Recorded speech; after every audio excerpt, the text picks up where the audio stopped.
Hello everyone, কেমন আছো সবাই? আশা করছি তোমরা সবাই ভালো আছো আর আমিও খুব খুব ভালো আছি। আমার নতুন একটা ভিডিওতে তোমাদের অনেক অনেক স্বাগত আর অনেক ভালোবাসা রইলো। আর ভিডিওটা সম্পূর্ণ দেখো, আর যদি আমার ভিডিওটা ভালো লাগে অবশ্যই আমার চ্যানেলটা সাবস্ক্রাইব করে দিও।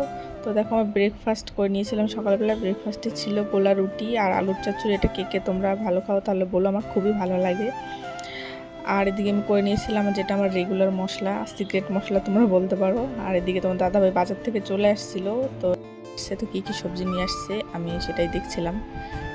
আর তারপরে দুপুরের রান্না তো জোগাড়জাতি করতে হবে, তো দুপুরের রান্না গুছিয়ে নিয়েছি আমি কী কী রান্না করব। তো এখানে আলু বেগুন দিয়ে আর টমেটো ধনেপাতা দিয়ে মাছের ঝোল করব। আর এখানে নিয়ে এসেছিলো কাতলা মাছ তোমাদের দাদাভাই।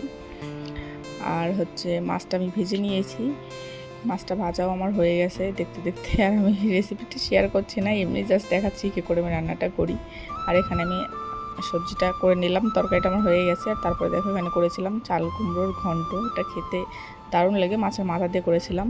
আর ডেলি তো থাকেই শসা আর লেবু স্যালাডের মধ্যে। আর এখানে ছিল আনারস, সিজনের প্রথম আমি খেলাম, প্রথম ফল আজকে খেলাম। আর দেখো তোমাদের দাদাভাই বিকালবেলা কিনে এসেছিলো আমার জন্য, যেহেতু অনেক দিন হয়ে গেছে ফাস্টফুড খাওয়া ছেড়ে দিয়েছি।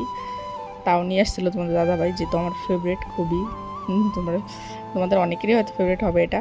এটা ছিল চিকেন মোমো, আমার খুবই ভালো লাগে খেতে, মোমো খুবই ভালোবাসি আমি। আর বাইরে খুবই বৃষ্টি হচ্ছিল, তো গরম গরম স্যুপ আর গরম মোমো দারুণ লাগছিল খেতে। এই ফুলগুলো না আমি নতুন বানিয়েছি, মানে নতুন শিখেছি এগুলো বানানো, আগে কোনো দিন জানতাম না বানাতে আমি। তো কেমন লাগছে তোমরা অবশ্যই কমেন্টে জানিও ফুলগুলো কেমন হয়েছে দেখ। আজকের ভিডিওটা আমার এই পর্যন্তই। তো তোমরা সবাই ভালো থেকো, সুস্থ থেকো। আর আমার ভিডিওটা কেমন হয়েছে অবশ্যই জানাতে ভুলবে না, কমেন্টে অবশ্যই জানিয়ে দিও। আর ভালো কিংবা খারাপ হচ্ছে সেটাও জানিও, আরও চেষ্টা করবো ভালো করার। তো সবাই ভালো থেকো।